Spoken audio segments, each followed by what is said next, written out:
الحمد للہ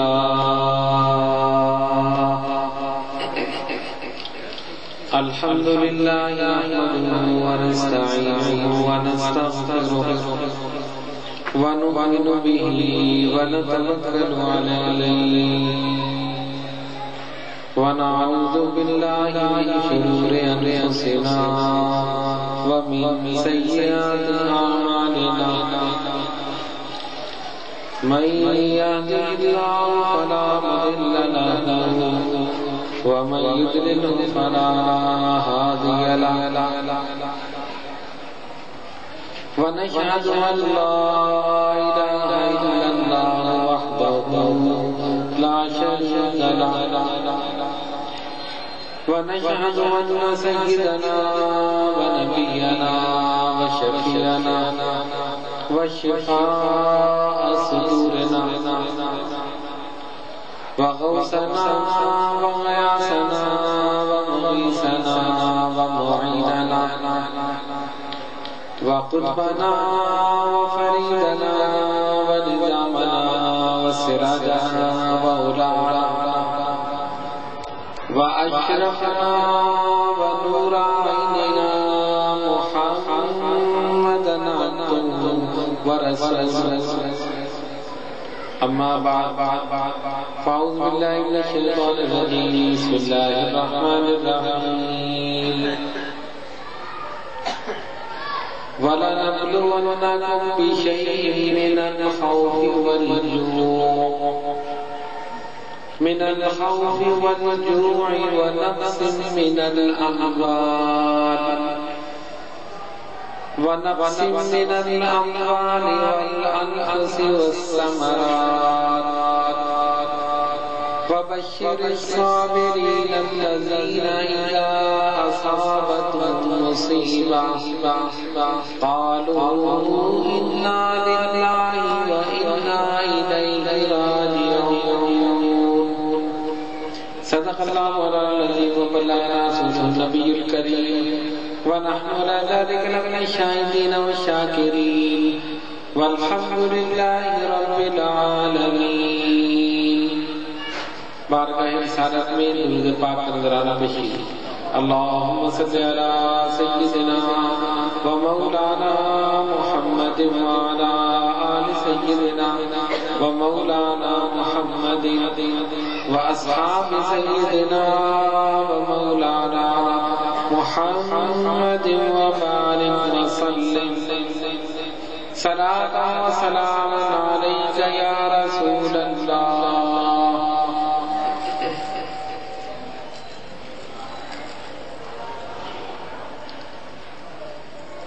الحمدللہ واٹلہ سید جماعت کے زیر اہتمام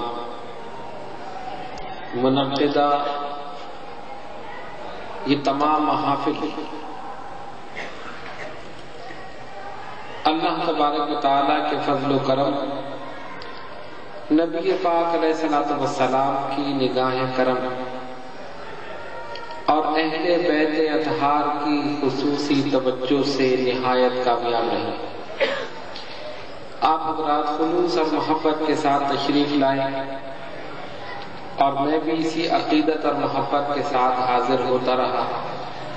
اللہ تبارک و تعالی ہم سب کی حاضری کو قبول فرمائے.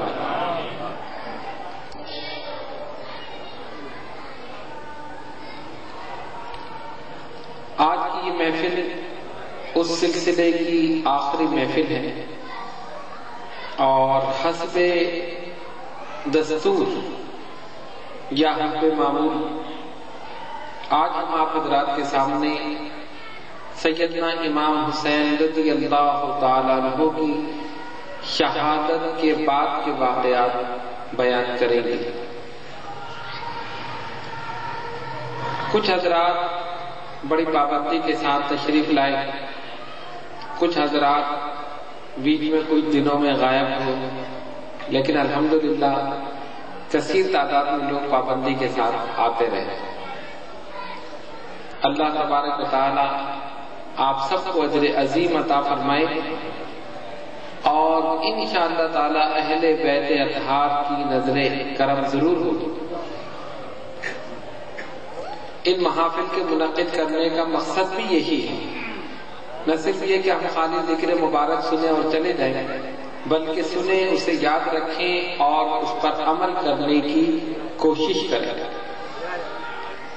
ہمارا ایمان اور عقیدہ تو یہ ہے کہ ہم صرف یہاں پر آ کر بیٹھ جائیں ان کے ذکر مبارک میں تو ہم اس یقین کے ساتھ بیٹھے ہیں کہ ان کی نگاہ کرم ہو رہی ہے۔ جہاں جہاں ان کا ذکر ہو رہا ہے ان کو معلوم ہے کس مقام پر کس جگہ ان کے دیوانے موجود ہیں اور ان کا ذکر مبارک کر رہے ہیں۔ اسی یقین کے ساتھ ان کا ذکر کرتے ہیں اور انشاءاللہ تعالی یہ ذکر مبارک اس دنیا میں بھی کام آئے گا، قبر میں بھی اور انشاءاللہ حشر میں بھی۔ قرآن مجید فرقان حمید کی جن آیات بینات کی تلاوت سے اپنے آپ کو مشرف کیا، ارشاد ربانی ہوا وَلَنَبْلُوَنَّكُمْ بِشَيْءٍ مِّنَ الْخَوْفِ وَالْجُوعِ، اور ہم انہیں ضرور آزمائیں گے خوف سے، بھوک سے، وَنَقْصٍ مِّنَ الْأَمْوَالِ وَالْأَنفُسِ وَالثَّمَرَاتِ، مالوں اور جانوں کی کمی سے اور پھلوں کی کمی سے، یعنی یہ تمام چیزیں وہ ہیں جن سے ہم اپنے ان نیک بندوں کو آزمائیں گے۔ اللہ تبارک و تعالی مال دے کر بھی آزماتا ہے اور لے کر بھی آزماتا ہے، اپنی نعمتیں دے کر بھی آزماتا ہے اور لے کر بھی آزماتا ہے۔ مال، جان، اولاد، ثمرات یعنی پھل، یہ تمام چیزیں ان سے ہم آزمائیں گے۔ اور اس کے بعد وَبَشِّرِ الصَّابِرِينَ الَّذِينَ إِذَا أَصَابَتْهُمْ مُصِیبَةٌ، خوشخبری دے دو ان کو کہ جو مصیبت کے وقت صبر کرتے ہیں، جب ان پر کوئی مصیبت آتی ہے تو وہ صبر کرتے ہیں اور کیا کہتے ہیں؟ قَالُوا إِنَّا لِلَّهِ وَإِنَّا إِلَيْهِ رَاجِعُونَ، بے شک ہم اللہ ہی کے لیے ہیں اور ہمیں اسی کی طرف لوٹنا ہے۔ یہ کن کا شیوا ہے؟ صبر کرنے والوں کا، اور جو صبر نہیں کرتے وہ واویلا کرتے ہیں، وہ شور مچاتے ہیں۔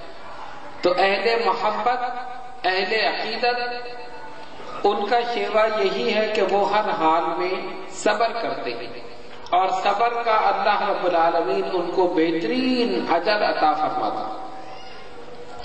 سیدنا امام حسین رضی اللہ تعالیٰ عنہ نے کربلا کے اس مشکل سخت ترین دن میں جب مصیبتوں کے، مظالم کے پہاڑ ان پر توڑے گئے، آپ نے صبر کیا اور صبر و استقامت کا ایسا مظاہرہ کیا کہ رہتی دنیا تک اس کی مثال پیش نہیں کی جا سکتی۔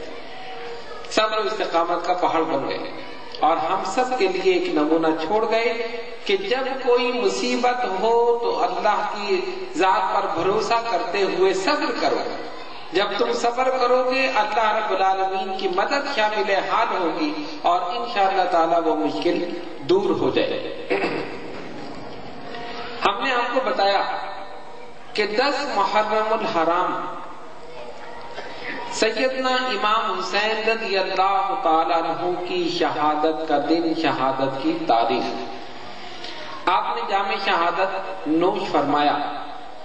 یہ ایک ایسا واقعہ تھا کہ جس کو معمولی واقعہ نہیں کہا جا سکتا، کسی عام انسان کے مرنے یا قتل ہونے کا واقعہ نہیں تھا، شہزادہ رسول کے شہید ہونے کا واقعہ، سردار نوجوانان جنت کے شہید ہونے کا واقعہ، اور وہ بھی اتنی بے دردی کے ساتھ کہ بھوک اور پیاس کی کیفیت میں ان تمام چیزوں کے ہونے کے باوجود، اور جو شہید کرنے والے، قتل کرنے والے، وہ بھی اپنے آپ کو مسلمان کہتے ہیں۔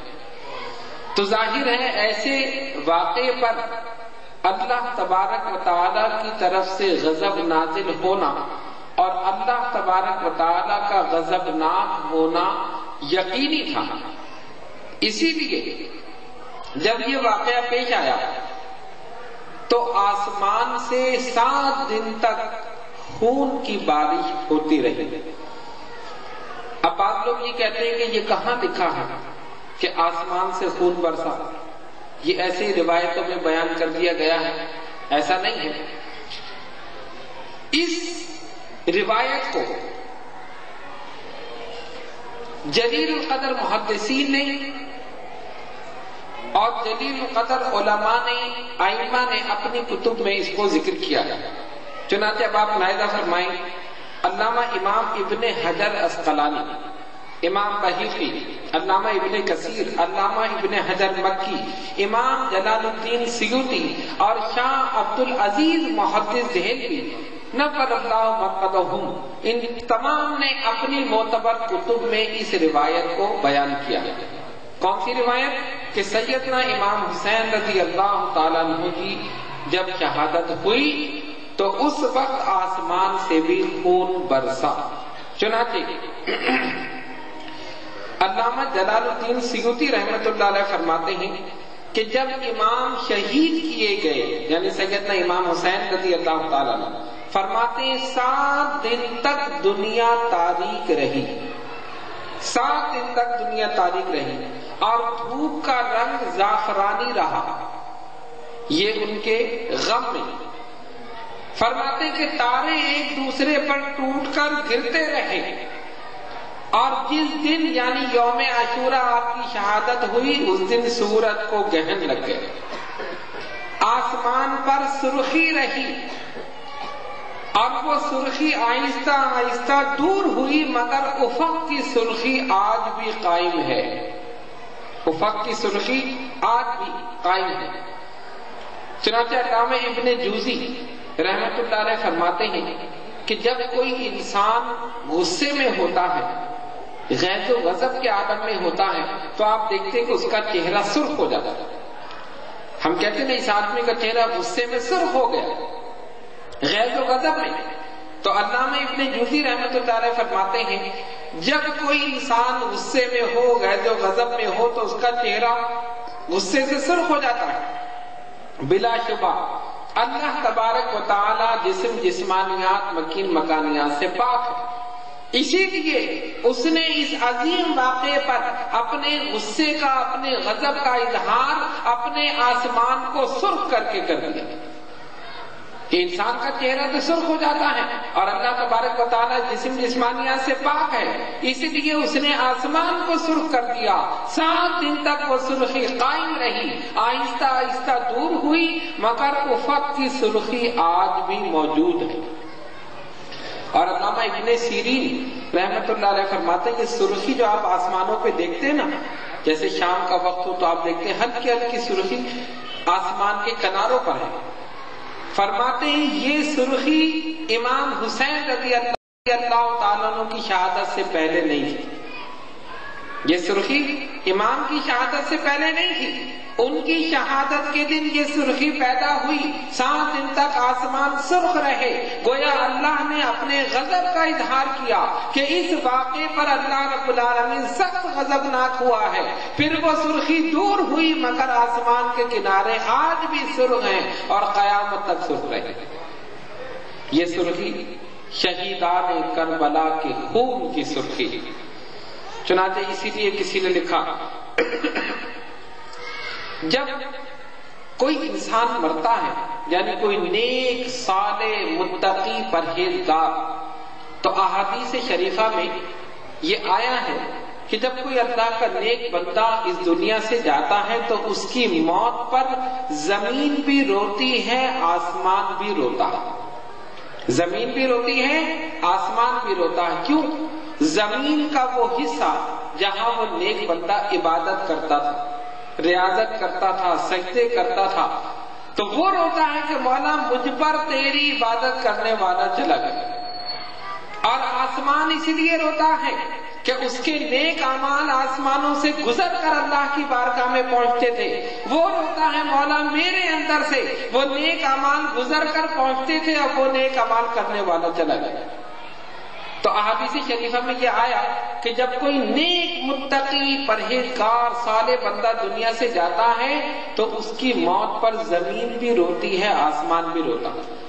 تو نیک بندہ یعنی جس کو شہید نہیں کیا گیا ویسے ہی اس کی طبعی موت ہوئی، جب اس کی موت پہ زمین و آسمان روتے ہیں تو شہزادہ رسول کی شہادت پہ نہیں روئی کہ جنہیں اتنی بے دردی کے ساتھ شہید کیا گیا، بھوک اور پیاس کی کیفیت میں، بے سر و سامانی کی کیفیت میں، غریب الوطنی کی کیفیت میں. یقیناً امام علی مقام کی شہادت پر زمین بھی روئی اور آسمان بھی رویا. زمین میں اور فلک میں رنج و غم تھا، شور ماتم تھا. زمین روئی فلک رویا کہ ان دونوں سے خوب برسا. اٹھے جب صبح کو تو خون سے برتن بھرے دیکھے، سبھی پر ہو گئے اس خون سے مٹ کے گھڑے ان کے. کسی پتھر کو جب بیت المقدس میں اٹھاتے تھے تو اس کے نیچے سے تازار بہتا خون پاتے تھے. چھپا سورج اندھیرا ہو گیا یوم شہادت میں، رہا پھر یہ اندھیرا 3 دن شکل مصیبت میں. بوقت دوپہر دن میں نظر آنے لگے تارے، برابر 7 دن تک خون روئے آسمان سارے. بوقت برابر 7 دن تک خون روئے آسمان سارے. تو امام حسین رضی اللہ تعالیٰ عنہ کی شہادت پر 7 دن تک آسمان اور زمین روتے رہے. حضرت ابن عباس رضی اللہ تعالیٰ عنہ فرماتے ہیں کہ ایک روز دوپہر کے وقت میں سو رہا تھا، میں نے خواب میں دیکھا کہ نبی پاک علیہ الصلوۃ والسلام تشریف فرما ہے. سرکار کی داڑھی مبارک اور بال مبارک پر گرد و غبار ہے. حضور کے دست مبارک میں ایک شیشی ہے جس میں خون ہے. میں نے عرض کیا یا رسول اللہ صلی اللہ علیہ وسلم میرے ماں باپ قربان یہ کیا ہے؟ سرکار نے فرمایا میں حسین اور ان کے رفقا کا خون اس بوتل میں لایا ہوں اور اللہ کی بارگاہ میں جا رہا ہوں. گویا نبی پاک علیہ الصلوۃ والسلام کو بھی معلوم تھا کہ سیدنا امام حسین رضی اللہ تعالیٰ عنہ کی شہادت ہوئی، بلکہ معلوم کیا سرکار خود موجود تھی. حضرت ابن عباس فرماتے ہیں کہ میں نے وہ دن، وہ تاریخ اور وہ وقت میں نے نوٹ کر کے رکھا، اور کچھ دن کے بعد جب وہاں سے خبر آئی تو جس وقت میں نے خواب دیکھا تھا وہی دن تھا، وہی وقت تھا، وہی تاریخ. یہ حدیث مشکات شریف میں اور دیگر کتب میں موجود ہے. دوسری روایت ام المومنین حضرت ام سلمہ رضی اللہ تعالی عنہا فرماتی ہیں کہ میں نے دیکھا کہ حضور پرنور صلی اللہ علیہ وسلم رو رہے ہیں، اور حسب ثابت روایت کے تحت کہ آپ کی داڑھی مبارک اور بال مبارک پر گرد و غبار ہے. عرض کہ یا رسول اللہ صلی اللہ علیہ وسلم یہ کیا کیفیت ہے؟ فرمایا میں ابھی حسین کی شہادت گاہ سے آ رہا. یہ حضرت ام سلمہ رضی اللہ تعالیٰ عنہ کی روایت. اب اس روایت کے متعلق بعض لوگوں نے یہ کہا کہ نہیں، ان کا وصال تو 59 ہجری میں ہو گیا اور 61 ہجری میں امیر معاویہ کا انتقال ہوا، پھر یزید بیٹھا اور اس کے کتنے عرصے کے بعد یہ واقعہ ہوا. حالانکہ حضرت شیخ عبدالحق محدث دہلوی اور دیگر علماء نے اس کی تحقیق کر کے یہ لکھا ہے کہ ان کا وصال 63 ہجری میں ہوا، واقعہ حرہ کے بعد.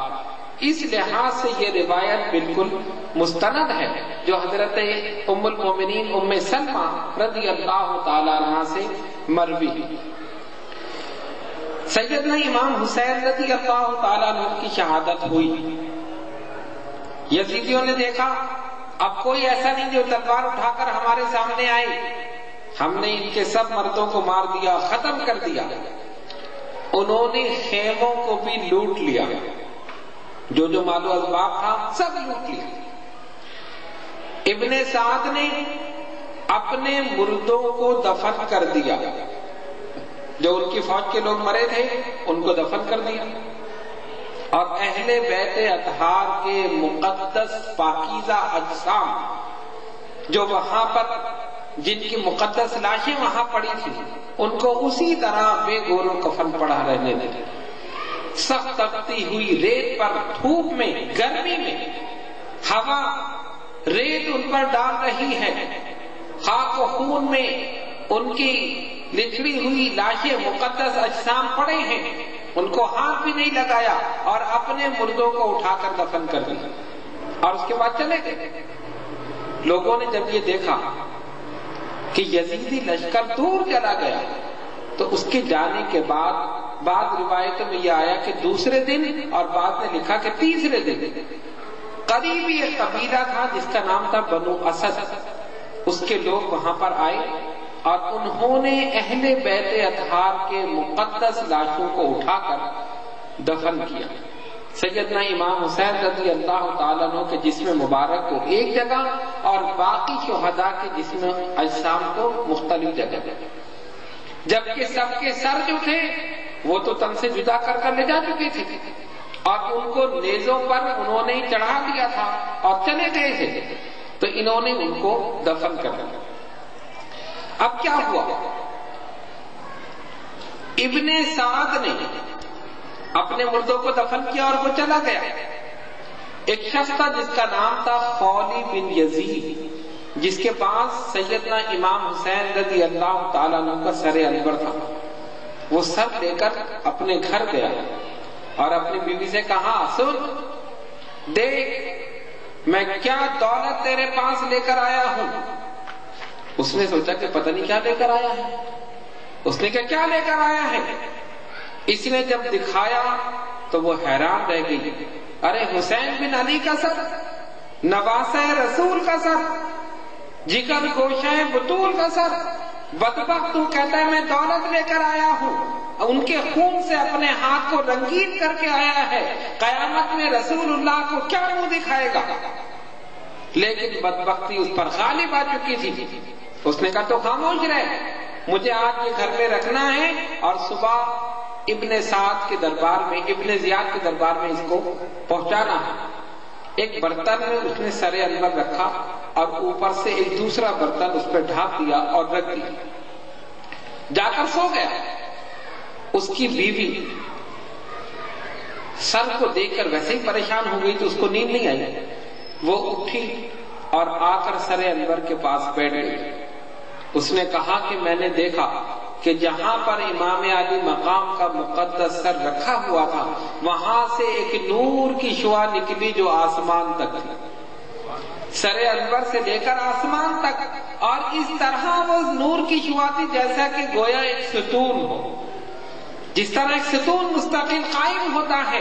میں نے دیکھا کہ امام علی مقام کے سر سے نور کی شعاع نکل رہی ہے جو آسمان تک ہے اور آسمان سے سر انور تک۔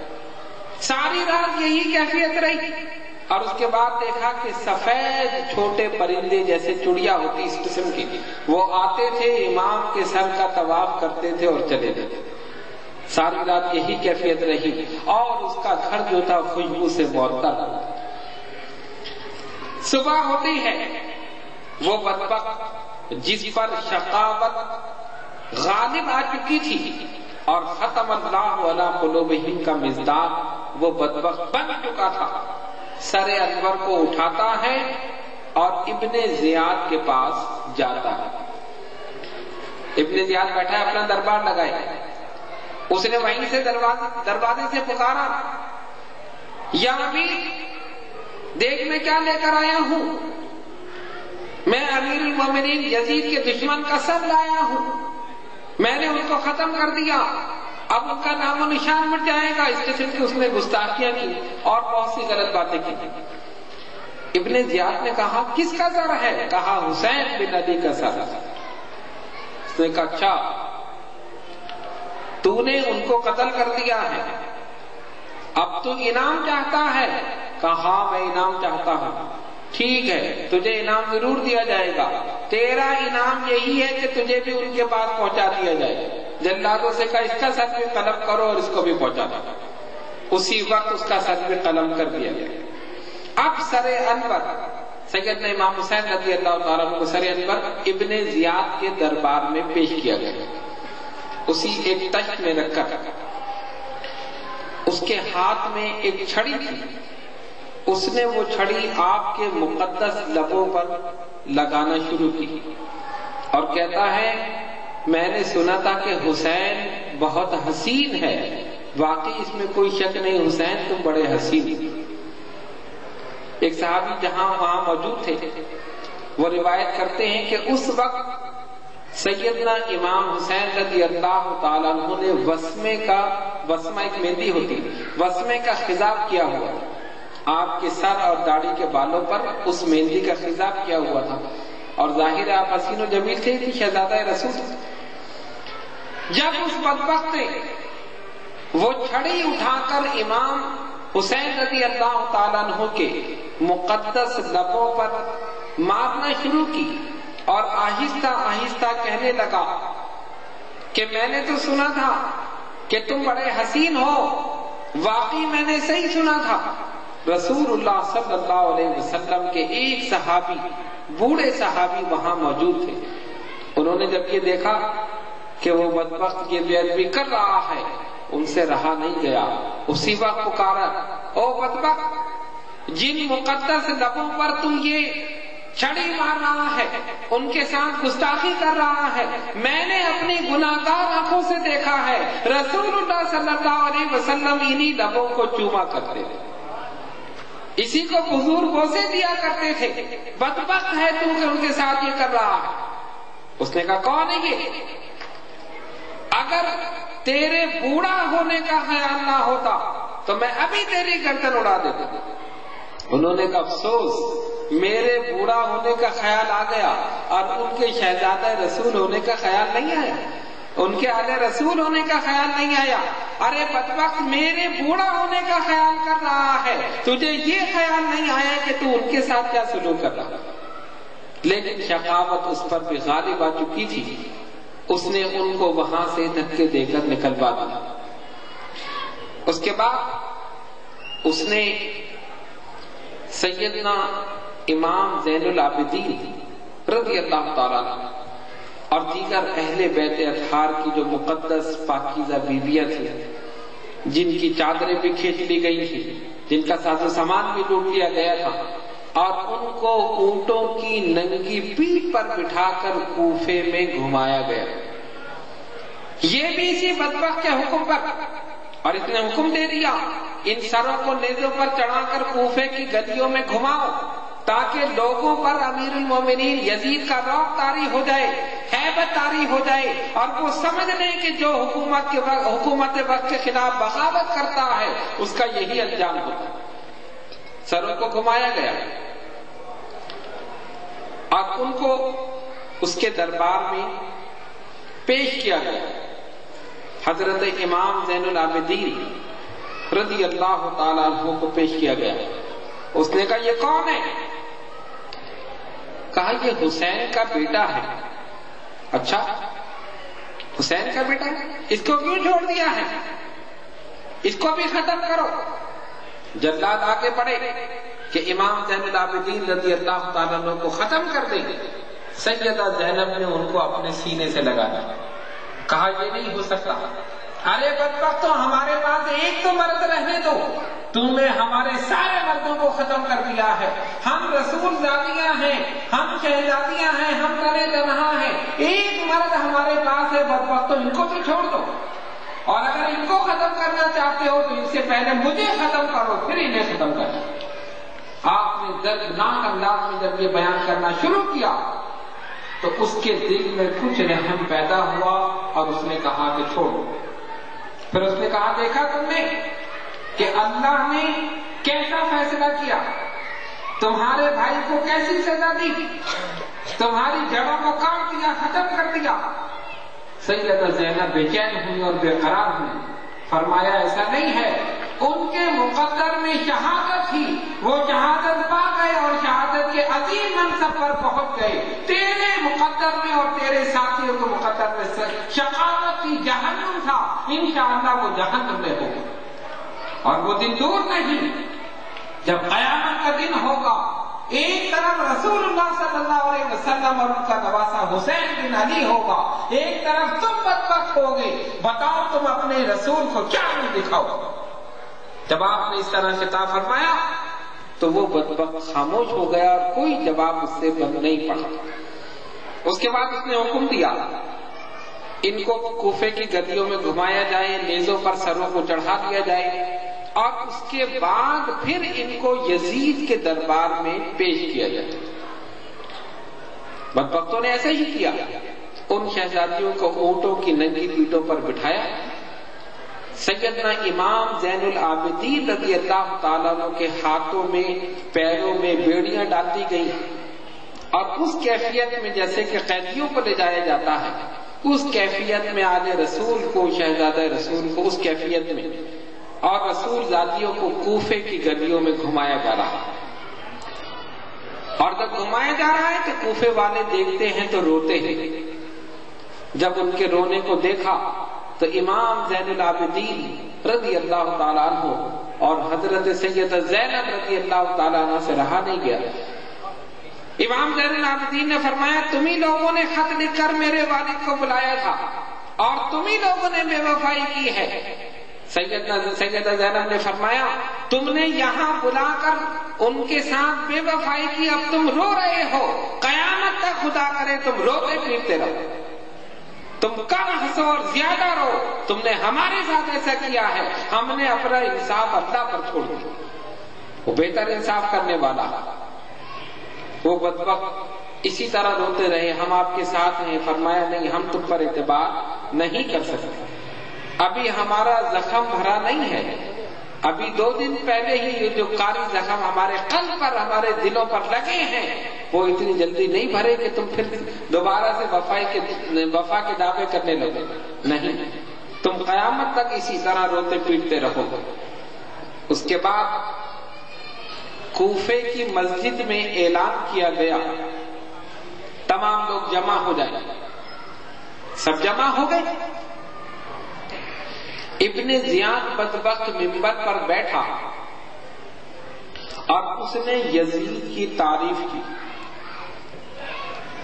اور کہتا ہے اللہ کا یہ کرم ہے، معاذ اللہ، امیر المومنین یزید کو اس نے عزت دی اور سیدنا امام حسین رضی اللہ تعالیٰ عنہ کے لیے نہایت غلط الفاظ استعمال کر کے کہا کہ ان کو ذلت دی.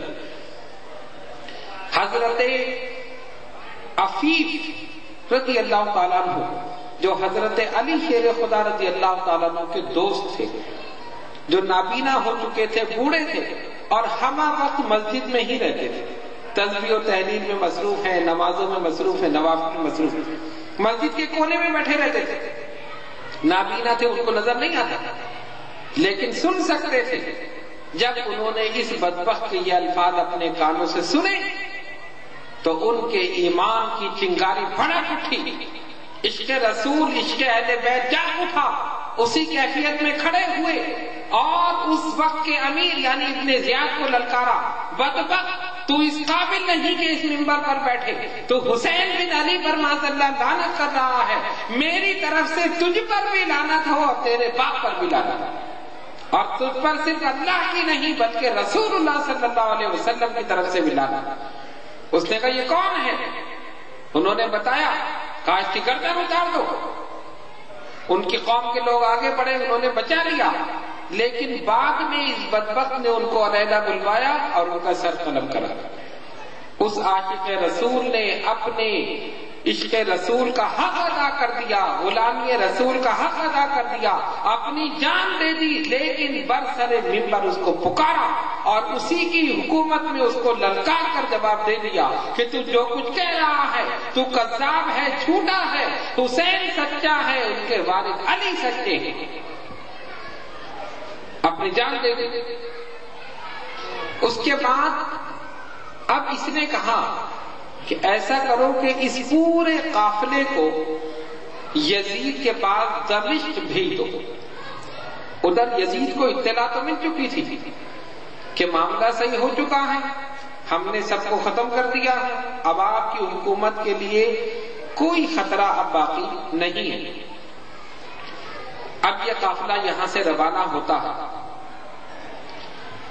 سیدنا امام حسین رضی اللہ تعالیٰ عنہ کا سر انور اور دیگر شہداء کے سر مبارک نیزوں پر، اور ان کے پیچھے پاکیزہ بیویاں اور سیدنا امام زین العابدین رضی اللہ تعالیٰ عنہ اونٹ پر یہ قافلہ جا رہا ہے، چاروں طرف یزیدی فوج کے سپاہی۔ جب یہ قافلہ جانے لگا تو راستے میں ایک گرجا آیا، گرجا۔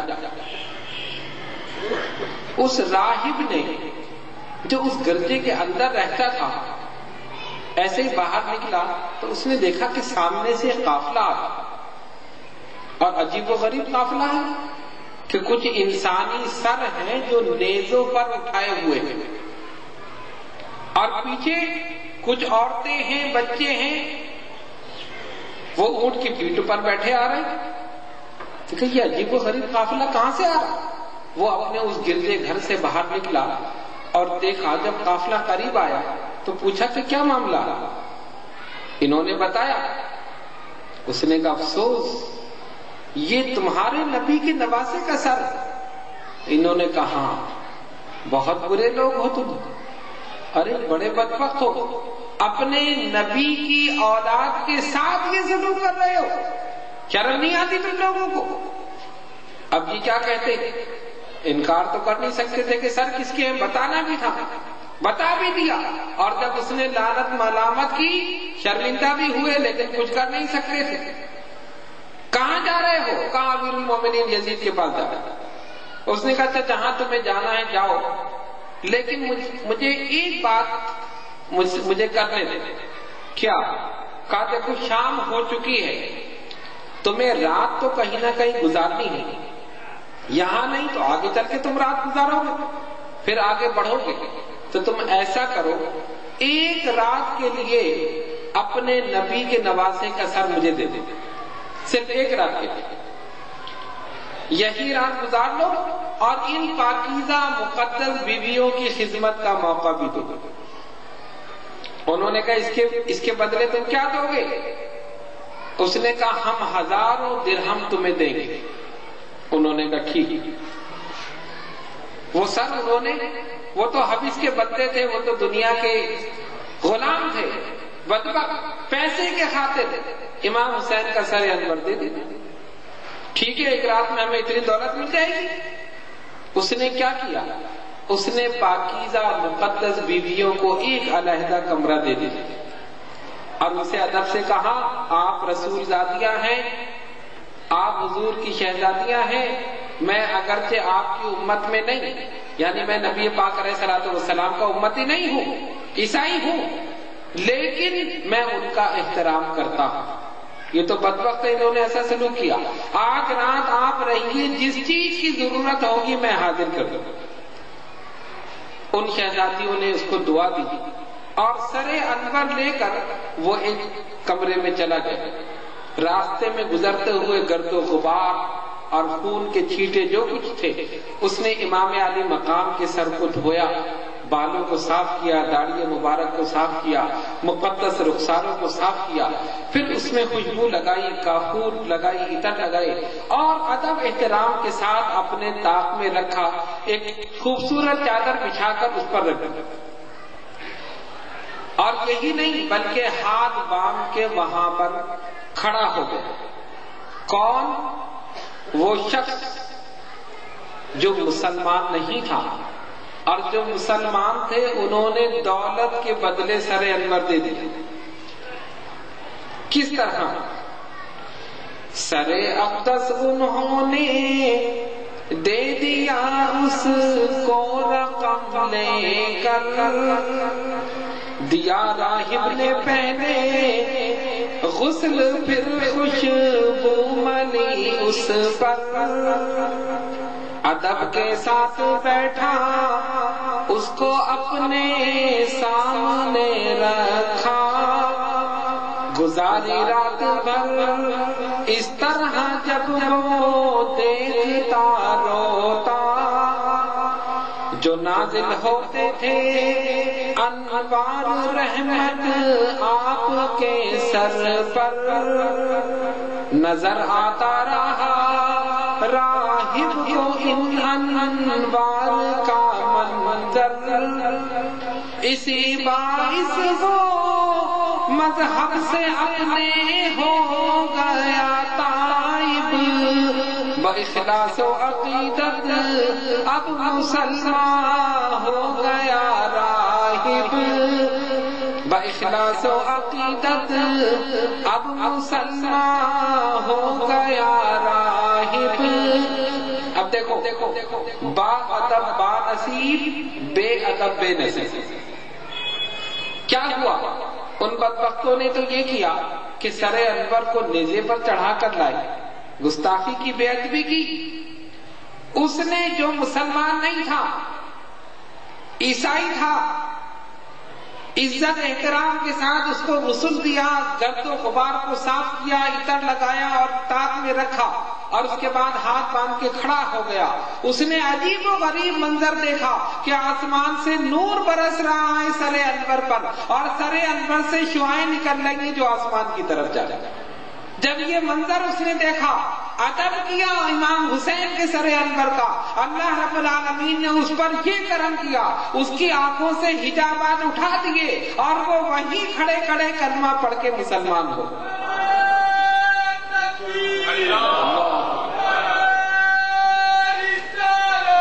یا رسول اللہ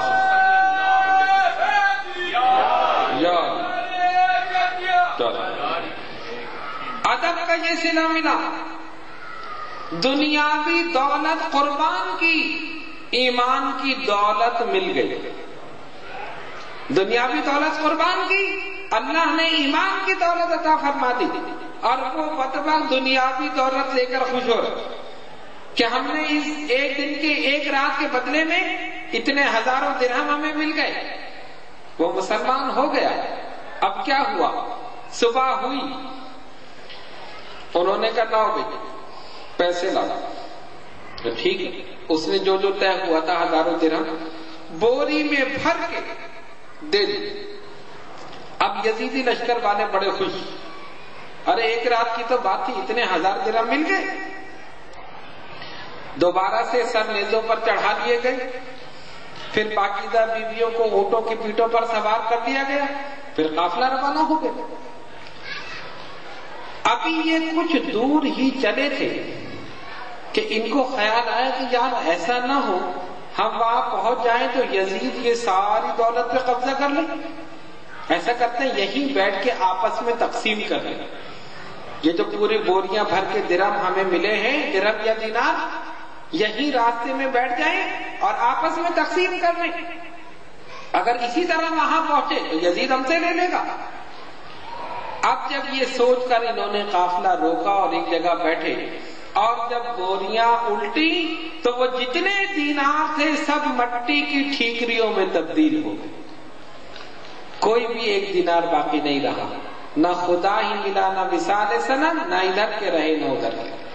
دین تو پہلے ہی ہاتھ سے ضائع کر چکے تھے، ایمان تو پہلے ہی ضائع ہو چکا تھا. ایمان کی دولت، دنیا کی جو دولت تھی وہ بھی ہاتھ نہیں ہے. اور یہی نہیں بلکہ ان ٹھیکریوں پر دونوں جانب قرآن کی 2 آیتیں لکھی ہوئی. قرآن کی 2 آیتیں لکھی تھی. ایک کا ترجمہ یہ تھا جو لوگ اس دنیا میں غلط کام کر رہے ہیں اللہ کو ان سے غافل مت سمجھو. اور دوسری کا مطلب یہ تھا کہ ظالم ان قریب یہ جان لیں گے کہ وہ کس کروٹ بیٹھتے ہیں، کس کروٹ لیٹتے ہیں، ظالم ان قریب جان لیں گے۔ بڑے حیران ہوئے، ارے یہ کیا ہوا، یہ کس نے لکھا ہے، یہ درہم ٹھیکریاں کیسے بن گئی، یہ کیا ہوا؟ کچھ نہیں کر سکتے تھے، بڑے پریشان ہوئے، اور اس کے بعد پھر قافلے کو لے کر آگے چل پڑے۔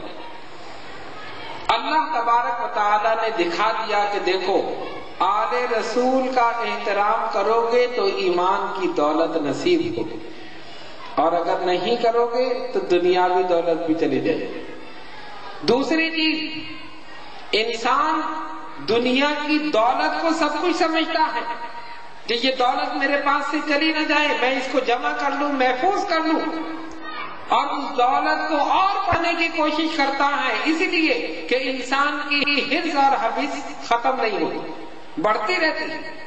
فرمایا میرے آقا صلی اللہ علیہ وسلم نے انسان کی کیفیت یہ ہے کہ اگر اس کے پاس سونے کی ایک وادی ہو تو وہ چاہے گا ایسی دو ہو جائے، حوث چاہے گا ایسی دو ہو جائے، حد میں مزید، حد میں مزید، جتنا بھی مال آئے میں جمع کر لوں، میں اپنے پاس رکھوں، لیکن اسے نہیں پتا کہ یہ مال ضائع ہونے والا ہے، ختم ہونے والا ہے۔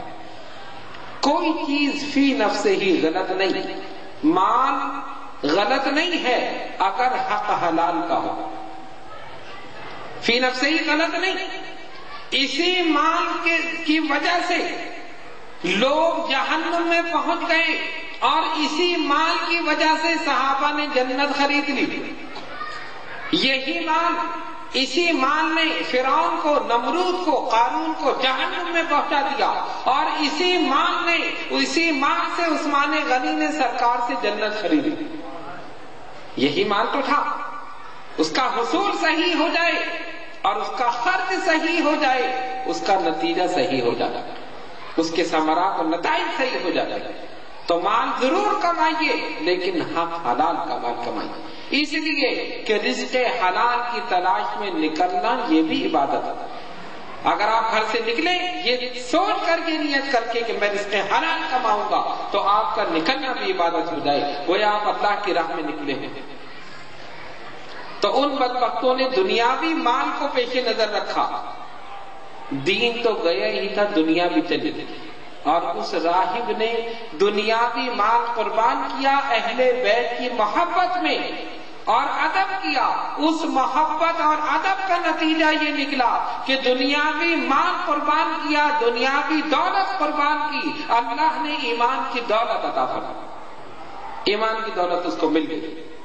اور جب وہ شہزادیاں جانے لگی اور انہوں نے کہا کہ اب یہ ہمارے حوالے کر دو، اس نے کہا اب یہ تمہارے نبی کے نواسے کا سر نہیں، اب تو میرے نبی کے نواسے کا، اب تو میں مسلمان ہو چکا ہوں، اب یہ رسول زادیاں تو جا رہی ہیں، ارے اب یہ تمہارے رسول کی شہزادیاں نہیں، یہ میرے رسول کی شہزادیاں، اب میں ان کی خدمت کر رہا۔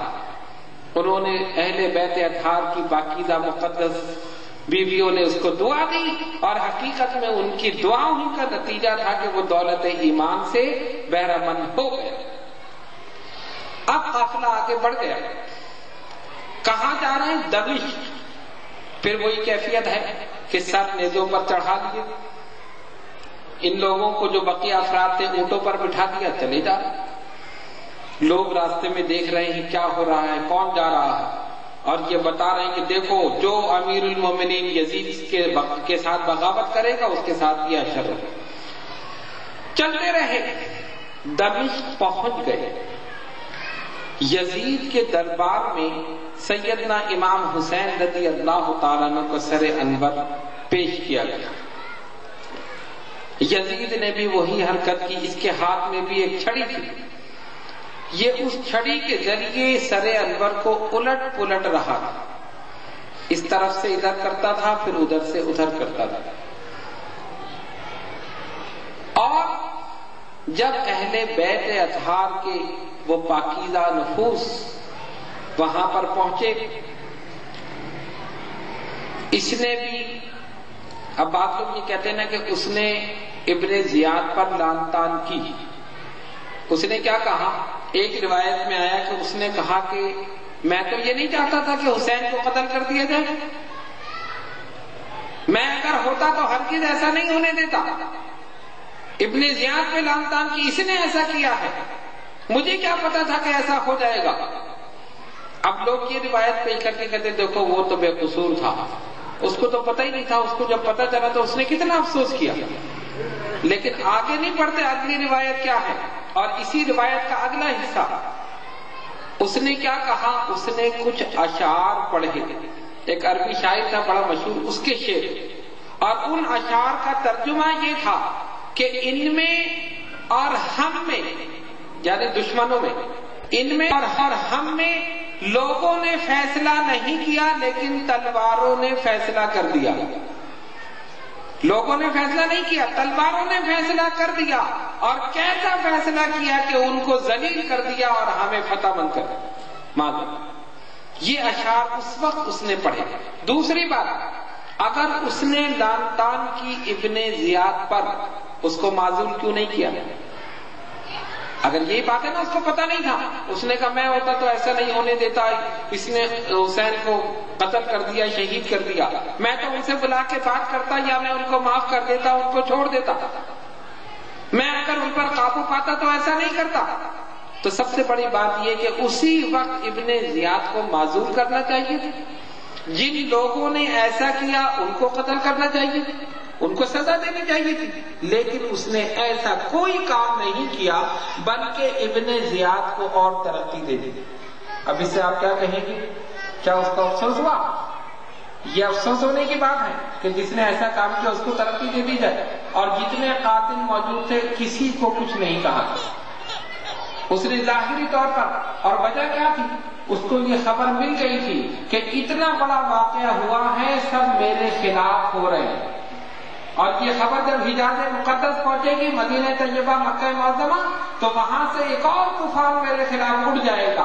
اس لیے اس نے زبان سے کہنا شروع کیا مجھے افسوس ہے، مجھے غم ہے، ایسا کیوں ہو گیا، میں اگر ہوتا حسین پہ قابو پاتا، میں ان کو معاف کر دیتا، میں ان کو چھوڑ دیتا، لیکن ان کو قتل کرنے کا حکم کبھی نہیں دیتا۔ اس قسم کی باتیں یزید نے کی، اور یہ چھڑی کے ساتھ سر انور کو الٹ پلٹ کرنا، کیا یہ کم گستاخی ہے؟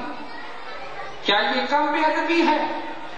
جس وقت اس نے ایسا کیا، اس وقت نبی پاک علیہ الصلوۃ والسلام کے ایک صحابی حضرت ابو برزہ اسلمی رضی اللہ تعالیٰ عنہ، وہ اس کے دربار میں موجود تھے۔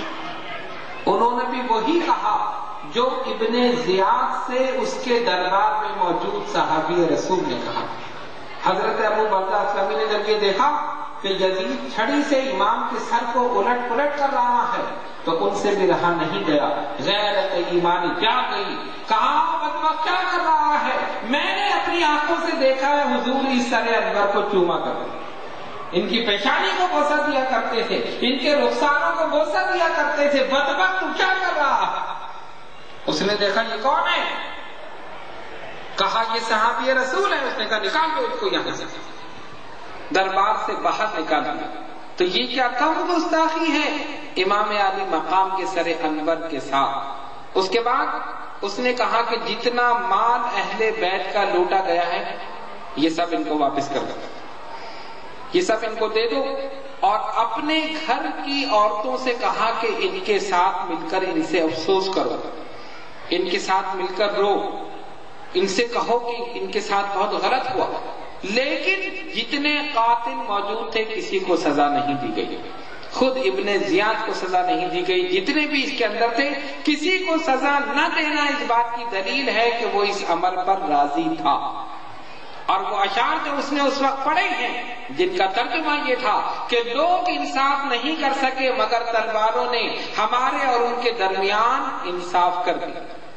اور ایک روایت میں یہ بھی آیا کہ اس نے سیدہ زینب رضی اللہ تعالیٰ عنہ سے کہا کہ دیکھو تم نے دیکھا تمہارے بھائی کا انجام کیا ہوا، معاذ اللہ، اللہ نے کیسے ان کو ذلیل کیا اور ہمیں کیسے فتح دی۔ انہوں نے فرمایا نہیں، وہ اب بھی فتح یاب ہے، قیامت تک اسی طرح رہیں گے، وہ شہادت کے منصب پر فائز ہوئے ہیں، اور تو بدبخت قیامت کے دن رسول اللہ کو کیا منہ دکھائے گا کہ تیری سلطنت کے اندر حسین بن علی کے ساتھ یہ ہوا۔ اور آپ نے جو پرجوش تقریر وہاں فرمائی تو وہ اس کا جواب نہ دے سکا اور خاموش ہو گیا۔ مختلف روایتیں لوگ جو ہیں وہ پیش کرتے ہیں، اور ایک روایت یہ بھی پیش کرتے ہیں کہ سرکار دو عالم علیہ الصلوۃ والسلام نے فرمایا قسطنطنیہ کی طرف جو لشکر جائے گا، سرکار نے فرمایا غفر لہ، اس کی مغفرت کر دی گئی۔ اس لشکر کی، جو لشکر قسطنطنیہ پر حملہ کرے گا، جہاد کرے گا، اس میں جو جو بھی شامل ہوگا اس کی مغفرت ہو گئی۔ تو وہ کیا کہتے ہیں جو یزید کے حامی ہیں، کہتے ہیں دیکھو یزید اس لشکر میں موجود تھا، یزید اس لشکر میں موجود تھا، اور وہ لشکر حضرت امیر معاویہ رضی اللہ تعالیٰ عنہ کے زمانے میں گیا۔ تو جب یزید موجود تھا اور حضور نے فرمایا اس لشکر کی مغفرت کر دی گئی، اس کا مطلب ہے یزید کی بھی مغفرت ہو۔ جبکہ علماء اہل سنت نے اس کا تحقیقی جواب یہ دیا کہ سرکار نے فرمایا اول جیش غفر لہ، پہلا لشکر جو جائے گا اس کی مغفرت، ہر لشکر کی نہیں، پہلا لشکر، اول جیش کا لفظ ہے حدیث شریف میں، اور پہلے لشکر میں تحقیق سے ثابت ہے کہ یزید موجود نہیں تھا، یہ دوسرے میں، پہلے میں موجود نہیں تھا۔ اور پہلا لشکر جو گیا اس نے بڑی مصیبتیں اٹھائیں، بڑی پریشانیاں اٹھائیں، وہ بھوکے بھی رہے، وہ پیاسے بھی رہے، وہ لڑے بھی، ان میں سے شہید بھی ہوئے، پھر غازی بن کر بھی آئے، ساری مصیبتیں انہوں نے اٹھائی۔ اور جب وہ لشکر واپس آیا تو یہ بڑا خوش ہوا، اس نے کہا بہت اچھا ہوا کہ میں اس لشکر میں نہیں گیا، ورنہ میں بھی یہ مصیبتیں جھیلتا، مجھے بھی یہ پریشانیاں آتی۔ اس وجہ سے امیر معاویہ نے دوسرا لشکر جب بھیجا تو اس کو زبردستی دوسرے لشکر کے ساتھ بھیجی، لیکن تحقیق سے یہ ثابت ہے کہ پہلے لشکر میں موجود نہیں تھا۔ تو یہ حدیث بھی اس پر صادق نہیں آتی۔ اول جیش غفر لہ، پہلا لشکر جو جائے گا قسطنطنیہ کی طرف اس کی مغفرت ہو گئی۔ بہرحال جو یزید کے حامی ہیں وہ اس طرح کی باتیں کرتے ہیں، لیکن روایت ہم نے آپ کے سامنے پیش کی۔ سب سے بڑی چیز کہ اگر وہ اس بات پر راضی نہیں تھا تو جتنے بھی قاتل تھے، جتنے بھی اس میں شریک تھے، اور سب کا سرغنہ ابن زیاد جو تھا، ان سب کو اسی وقت سرقلم کرا دیا۔ اس نے کوئی ایسا کام نہیں کیا۔ اہل بیت کے ساتھ بڑی عقیدت کا اظہار کیا کہ ہاں میں تو یہ کرتا ہوں وہ کرتا ہوں، لیکن ساتھ ساتھ گستاخی بھی کرتا رہا، سر انور کو الٹ پلٹ بھی کرتا رہا، اور نیزوں پر سروں کو چڑھا کر گھمایا بھی گیا، سب کچھ ہوا، کسی بات پر اس نے کوئی اعتراض نہیں کیا۔ اس کا مطلب ہے کہ وہ اس میں برابر کا شریک تھا۔ ہم اس کو اس جرم سے بری نہیں سمجھتے۔ باصورت اب اس نے اپنے اس جو اس کے دور میں ہو چکا تھا، جو اس کا گناہ تھا، اس کو مٹانے کے لیے کہا کہ ایسا کرو کہ ان کو مال و اسباب دے دو، جو مال چھینا گیا ہے وہ بھی دو، اس کے علاوہ بھی ان کو جوڑے کپڑے اور جو کچھ دینا ہے اہل بیت کو دے دو۔ اور ان سے پوچھا آپ کیا چاہتے ہیں؟ انہوں نے کہا ہم کیا چاہتے ہیں، ہمارا تو سب کچھ لٹ گیا، ہم تو یہی چاہتے ہیں اپنے نانا جناب محمد الرسول اللہ صلی اللہ علیہ وسلم کی بارگاہ میں پھر حاضر ہو جائے، ہم تو مدینے سے آئے تھے وہی جانا چاہتے ہیں۔ اس نے کہا ٹھیک ہے۔ نعمان بن بشیر رضی اللہ تعالیٰ عنہ ان کو اس نے بلایا اور کہا نعمان تم اہل بیت کے قافلے کے ساتھ چلے جائے۔ سیدہ زینب نے کہا کہ دیکھو کوئی نیک متقی پرہیزگار انسان ہمارے ساتھ کر دو جو ہمارے قافلے کو یہاں سے مدینہ طیبہ پہنچا دے۔ اس نے کہا ٹھیک ہے۔ نعمان بن بشیر کو بلا کے ان کے ساتھ کر دیا۔ جب یہ دمشق سے مدینہ طیبہ روانہ ہوئے تو راستے میں کربلا نہیں آتی تھی، یعنی دمشق سے مدینہ طیبہ جانے کا راستہ الگ تھا اور کربلا جانے کا راستہ الگ تھا۔ تو پاکیزہ بیویوں نے، پاکیزہ نفوس نے جو اس قافلے میں تھے، انہوں نے کہا نعمان بن بشیر رضی اللہ تعالیٰ عنہ سے کہ دیکھو ہمیں مدینہ طیبہ تو جانا ہے، لیکن اگر تم یہاں سے اس راستے سے ہمیں لے جاؤ کہ کربلا بیچ میں آئے، تاکہ ہم دیکھ لیں کہ ہمارے ان نوجوانوں کو اور سیدنا امام حسین رضی اللہ تعالیٰ عنہ کے جو اجسام وہاں پر اس وقت خاک و خون میں لتڑے ہوئے پڑے تھے، ان کو کسی نے دفن کر دیا ہے یا نہیں، ہم کم سے کم یہ تو دیکھ لیں، تسلی کر لیں۔ وہ اس بات پر راضی ہو گئے. انہوں نے کہا ٹھیک ہے، جیسا آپ کہیں گی میں ویسا کروں گا. پاکیزہ بیویوں نے کہا ٹھیک ہے، ہمارے پاس جو کچھ ہے ہم تمہیں دیتے ہیں کہ تم نے ہمارا کہنا مانا اور تم ادھر سے ہمیں لے جا رہے ہو. نعمان بن بشیر نے کہا شہزادیوں مجھے کچھ نہیں چاہیے، صرف رسول اللہ صلی اللہ علیہ وسلم کی شفاعت چاہیے، مجھے اور کچھ نہیں چاہیے، جیسا آپ کہیں گی میں ویسا کروں گا. انہوں نے قافلے کا رخ موڑ دیا اور کربلا سے ہوتے ہوئے مدینہ طیبہ روانہ ہوئے. اب یہ قافلہ چلتا رہا.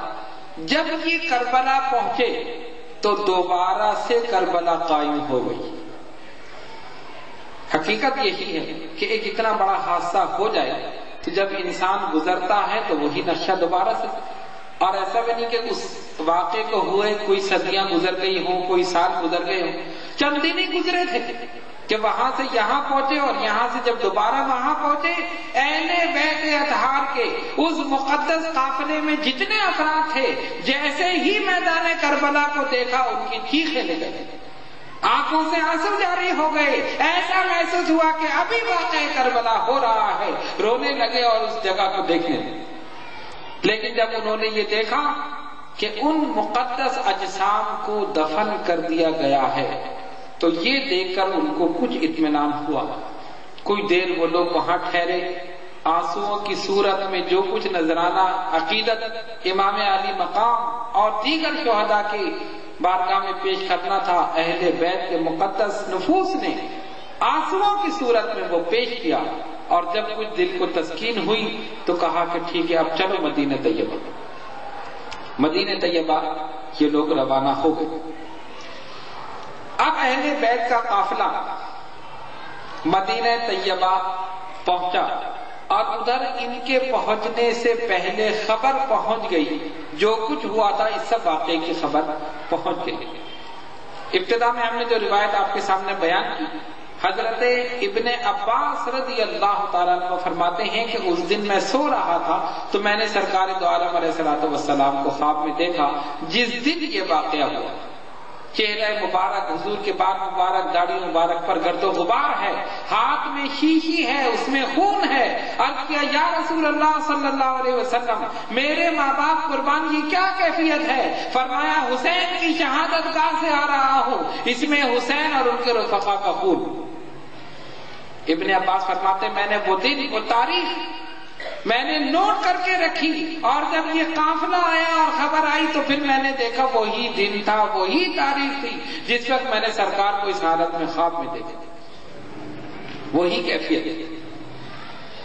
اور جس وقت یہ قافلہ پہنچا ام المومنین حضرت ام سلمہ رضی اللہ تعالی عنہا اور محمد بن حنفیہ حضرت علی شیر خدا رضی اللہ تعالیٰ عنہ کے دوسری بیوی سے صاحبزادے محمد بن حنفیہ، یہ دونوں روتے ہوئے گھر سے باہر نکلے اور سیدنا امام زین العابدین رضی اللہ تعالیٰ عنہ اور دیگر اہل بیت اطہار کے جو قافلے میں نفوس تھے ان سب سے مل کر رونے لگے. وہ ایسی چیزیں ہیں جس کو بیان نہیں کیا جا سکتا. آپ جانتے ہیں کہ جب وہ قافلہ واپس آیا ہوگا جو مصیبتوں کے پہاڑ، جو پریشانیوں کی پہاڑ، بھوک پیاس، غم، ظلم، غریب الوطنی، یہ ساری چیزیں کس طرح امام زین العابدین نے بیان کی ہوں گی اور کس طرح ان اہل بیت کے افراد نے سنی.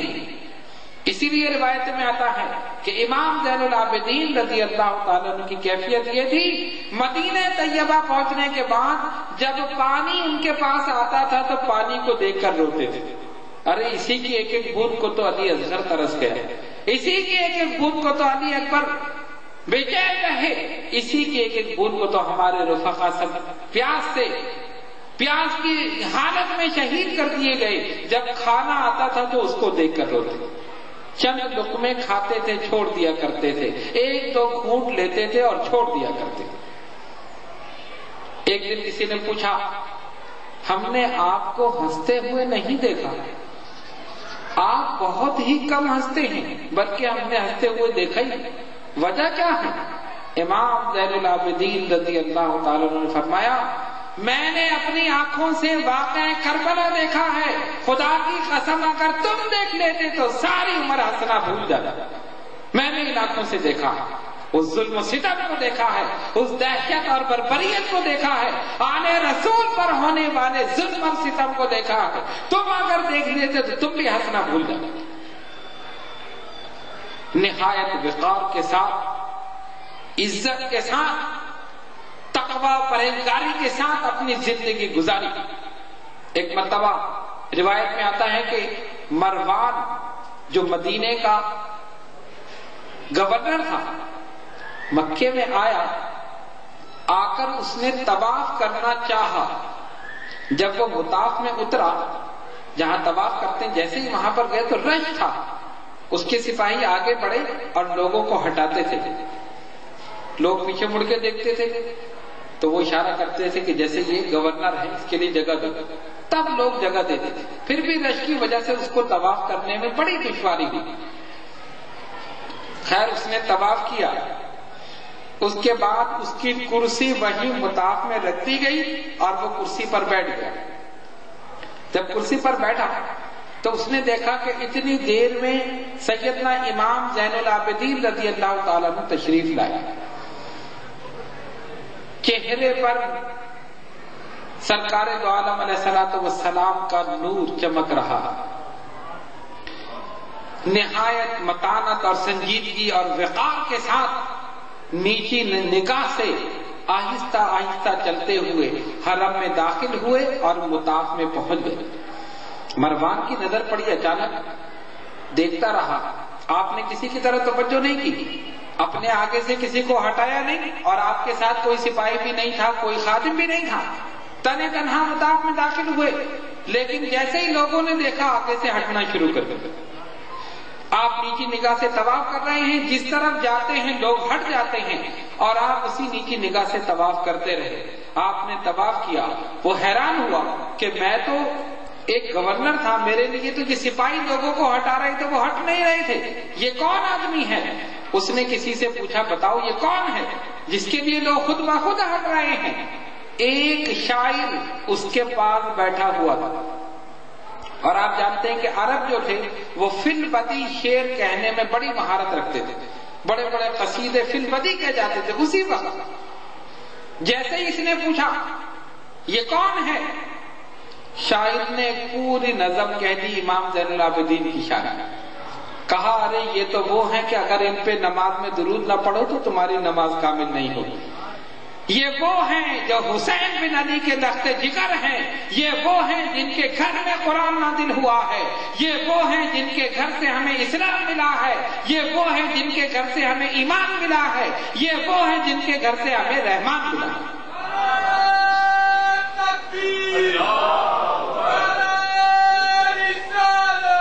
یا رسول اللہ، کہا ان کے متعلق پوچھ رہے ہو یہ کون ہے؟ ارے تو نہیں جانتا، پوری کائنات جانتی ہے کہ یہ شہزادہ رسول ہے، امام زین العابدین رضی اللہ تعالیٰ عنہ۔ حیران رہ گیا، دیکھتا رہ گیا۔ جو خدائی رعب ہوتا ہے وہ الگ ہی ہوتا ہے۔ ایک ہوتا ہے نا ظاہری رعب، فوج کے ساتھ، گارڈ کے ساتھ، سیکورٹی کے ساتھ، ایک وہ رعب ہوتا ہے، اور ایک ہوتا ہے خدائی رعب، اس کو پھر کسی چیز کی ضرورت نہیں ہوتی۔ امام زین العابدین بغیر کسی چیز کے گئے، کسی نے ہٹایا نہیں، لوگ خود بخود ہٹ گئے۔ وہ چہرہ دیکھ کر سمجھ گئے کون آ رہا، شہزادہ رسول آ رہے ہیں، جگر گوشہ بطول آ رہے ہیں، امام زین العابدین رضی اللہ تعالیٰ عنہ۔ اطمینان سے طواف کیا اور حرم سے باہر چلے گئے۔ مروان منہ تکتا رہ گیا، میرے لیے تو ہٹایا گیا تھا، ان کے لیے خود بخود ہٹ گئے۔ اللہ نے بتا دیا تیری عزت ظاہری ہے، عارضی ہے، ان کی عزت ہمیشہ کی ہے۔ یہ زمین پر ہو تب بھی معزز ہے، اور زمین میں ہو تب بھی معزز ہے۔ ان کو ایسی عزت ملی ہے آل رسول ہونے کی وجہ سے کہ دنیا میں بھی ان کی عزت ہے، قبر میں جانے کے بعد بھی ان کی عزت ہے، اور حشر میں جو عزت ہوگی وہ اہل محشر خود دیکھیں، ایسی عزت ان کو ملی۔ اتنا بڑا واقعہ ہوا تو ظاہر خبر تو پھیل گئی۔ اب یزید کو یہ پتا چلا حجاز مقدس میں بغاوت شروع ہو گئی، مدینہ طیبہ مکہ معظمہ میں بغاوت شروع ہو گئی. سب نے کہا کہ نہیں یہ یزید کا قصور ہے، اس نے ایسا کیوں کیا. لوگوں نے کہا نہیں اس کو پتہ نہیں تھا. ان کا پتہ نہیں تھا تو جب پتہ چلا تب کیا کیا؟ کیا حسین کے قاتلوں کو ختم کیا؟ نہیں. جن لوگوں نے ان کو بھوکا پیاسا شہید کیا ان کو اس نے ختم کیا؟ نہیں. ان کو تو نوازا گیا ہے، ان کی تو ترقی ہوئی ہے، ان کو تو عہدے ملے ہیں. اب اس کو خطرہ ہوا تو یہ بات تو پھیل گئی. ایسا نہ ہو کہ آہستہ آہستہ یہ سب بغاوت پھیل کے ایک طوفان کھڑا ہو جائے، اور جب طوفان کھڑا ہوگا تو ظاہر ہے میرے تخت سلطنت جو ہے وہ تخت ہل جائے گا. اور جس تخت کو بچانے کے لیے یہ سب کچھ کیا تھا جب وہی نہیں رہے گا تو کیا ہوگا. اب اس نے کیا کیا؟ خدا جب دین لیتا ہے تو عقلیں چھین لیتا. دین تو گوا دیا اس نے. علماء نے لکھا کہ اس کے دور حکومت میں فحاشی عام ہو گئی، زناکاری عام ہو گئی، شراب نوشی عام ہو گئی. کوئی کسی پر کوئی گرفت نہیں، کوئی پابندی نہیں، کچھ نہیں، جو چاہا تو کر. اور جب یہ چیزیں اس نے دیکھی تو اس نے اپنا لشکر تیار کر کے مدینہ طیبہ بھیج دیا اور بے عقلی کا کام کیا. اس نے سوچا کہ میں طاقت کے بلبوتے پر اس بغاوت کو کچل دوں. یہ جو میرے خلاف سب باتیں کر رہے ہیں کہ ایک نواسہ رسول کو شہید کر دیا کربلا میں، اس طرح بے دردی کے ساتھ، بھوک اور پیاس کے ساتھ، اہل بیت اطہار، ان کے رفقا، بارتر نفوس، یہ سارے شہید ہو گئے. تو اس نے سوچا میں طاقت کے زور پہ کچل دوں. ایک لشکر تیار کیا اور مدینہ طیبہ روانہ کر دیا. مسلم بن عقبہ ایک بدبخت انسان، اس کو امیر بنا تھا اور کہا ٹھیک ہے جاؤ جس طرح ہو سکے اس بغاوت کو کچل. چلے گئے. اب ظاہر ہے اگر حکومت وقت کی طرف سے اجازت مل جائے جیسا چاہو کرو، اور پھر ان کے پاس اسلحہ ہو، سامان حرب ہو، ہر چیز ہو، تو انہیں روکنے والا کون ہے سوائے اللہ کے ڈر کے. اور اللہ کا ڈر تو پہلے دل میں نہیں تھا. مسلمان تو وہ نام کے تھے. جو نواسہ رسول کے ساتھ ایسا کرے مسلمان ہو سکتے ہیں. لشکر پہنچ گیا مدینہ طیبہ اور مسلم بن عقبہ نے، اور بعض روایتوں میں آیا کہ یزید نے یہ کہا کہ 3 دن کے لیے مدینہ تم پر مباح، یعنی اہل مدینہ کے ساتھ تم جو چاہو کرو، کوئی تم پر گرفت نہیں. ان 3 دنوں میں 10,000 نفوس کو ان بدبختوں نے قتل کیا، شہید کیا. 10,000 صحابہ اور مدینہ طیبہ کی پاکیزہ خواتین کی بے حرمتی کی گئی. گھروں میں گھسے، مال و اسباب کو لوٹا، مردوں کو قتل کیا، عورتوں کی بے حرمتی کی، یہاں تک کہ مسجد نبوی میں اپنے گھوڑے باندھ دیے. سرکار کی مقدس اور بابرکت مسجد جس میں ایک نماز پڑھنا 50,000 نماز کے برابر، اپنے گھوڑے باندھے. اور ظاہر ہے جہاں گھوڑے بندھیں گے تو گندگی بھی کریں گے، وہ پیشاب بھی کریں گے، ولید بھی کریں گے. سرکار کی مسجد کو ناپاک کر دیا. حضرت سعید بن مسیب رضی اللہ تعالیٰ عنہ، ان کا بیان ہے، فرماتے ہیں واقع حرہ میں، اس کو کہا جاتا ہے واقع حرہ، جب یزیدی لشکر مدینہ طیبہ پہنچا اور اس نے دہشت اور بربریت اور ظلم اور قتل عام کا بازار گرم کیا، 10,000 صحابہ کو شہید کیا، گھروں کو لوٹا اور یہ سارے کام کیے. مسجد نبوی میں گھوڑے باندھے، گھوڑوں نے لید پیشاب کیا، حضور کی مسجد کو ناپاک کر دیا. 3 دن تک مسجد میں نہ اذان ہوئی نہ نماز ہوئی. 3 دن تک. حضرت سعید بن مسیب رضی اللہ تعالیٰ عنہ فرماتے ہیں میں نے اپنے بالوں کو بکھیر لیا، مٹی اپنے چہرے پر، بالوں پر، کپڑوں پر ڈال لی، کپڑوں کو پھاڑ لیا اور میں مسجد کے کونے میں گھس گیا. یزیدی لشکر داخل ہوا، انہوں نے پکڑ لیا. کون ہے یہ؟ اس کو ابھی پکڑو اور اس کا سر قلم کر دو. ان پر تو خون سوار تھا، جو نظر آتا تھا اس کا سر قلم کر دیتے. فرماتے میں نے سوچا کہ میری موت تو آ گئی. میں نے اپنے بالوں کو تو بکھیر لیا، کپڑے بھی پھاڑ لیے تھے، مٹی ڈال لی، تو میں نے کچھ ایسی حرکتیں کی کہ وہ سمجھے کہ یہ پاگل ہے، پاگلوں والی حرکتیں کی. انہوں نے کہا ھذا مجنون، یہ تو دیوانہ ہے، پاگل ہے، چھوڑ دو اس کو، یہ پاگل ہے، اسے چھوڑ دو۔ فرماتے ہیں انہوں نے مجھے چھوڑ دیا، میں 3 دن تک سرکار کی مسجد میں چھپا رہا، 3 دن تک نہ نماز ہوئی نہ اذان، لیکن اس کیفیت میں 3 دن جو میں پاگل بن کے حضور کی مسجد میں چھپا رہا، کسی میں ہمت نہیں تھی کہ مسجد میں آ کر نماز ادا کر سکے۔ ان تینوں دنوں میں روضہ رسول سے اذان کی آواز بھی سنتا تھا، نماز کی آواز بھی سنتا تھا۔ اللہ یا رسول اللہ یا علی یا رسول۔ 3 دن تک روضہ رسول سے اذان کی آواز بھی سنتا تھا، نماز کی آواز بھی سنتا تھا، اور اسی جماعت کے ساتھ میں نمازیں ادا کرتا تھا۔ کون اذان دے رہا تھا، کون نماز پڑھا رہا تھا؟ حیات النبی کی دلیل صلی اللہ علیہ وسلم۔ سرکار تو زندہ ہے، نماز رک نہیں سکتی، وہاں روک دی حضور کے حجرے میں نماز پڑھی۔ حضرت سعید بن مسیب رضی اللہ تعالیٰ عنہ اسی آواز کے ساتھ نماز ادا کرتے رہے 3 دن تک۔ 3 دن کے بعد یہ بدبخت اپنے ظلم اور بربریت جو کچھ انہیں کرنا تھا ان کے اختیار میں تھا، سب کچھ کیا۔ اور ان کی کیفیت کیا تھی؟ مسلم بن عقبہ نے ایک نوجوان کو پکڑا، بوڑھی عورت روتی ہوئی آئی، دیکھو میرا ایک ہی بیٹا ہے اور میری کوئی اولاد نہیں، میرے بڑھاپے کا سہارا، میں تجھ سے بھیک مانگتی ہوں اس کی زندگی کی، اسے چھوڑ دے، مجھے مار دے کیا، اسے چھوڑ دے۔ انہوں نے کہا اچھا ابھی میں چھوڑتا ہوں، بلا اس کو۔ بلایا، اس بوڑھی کو کھڑا کیا اور اس کے سامنے بیٹے کا سر تن سے جدا کر دیا، کہا جاؤ یہ سر اٹھا کے دے دیے، لے جا اپنے بیٹے۔ غور کرو اس کی اس ماں کے دل سے کیسی بددعا نکلی ہوگی۔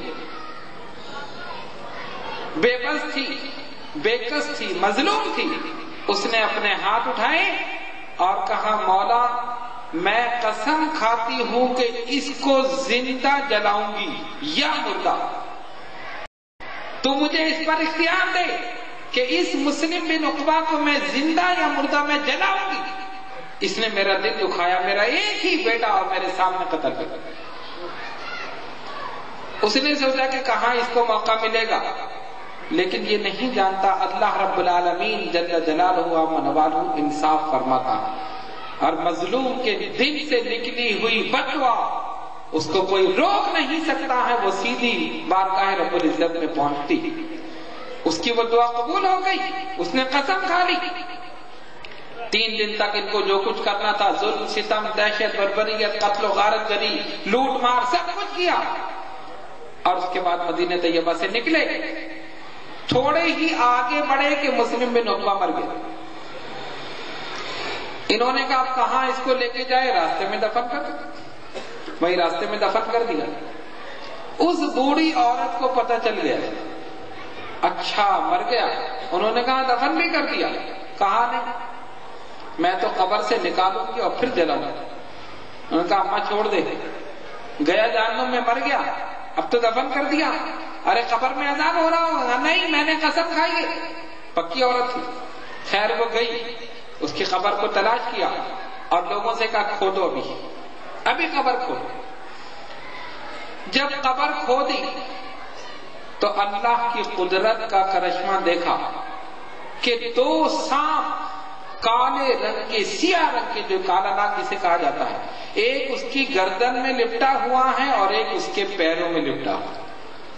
لوگوں نے کہا دیکھ لو، اللہ کا عذاب تو پہلے ہی نازل ہو چکا ہے، تو نے قسم کھائی تھی وہ بات الگ ہے، دیکھ لے۔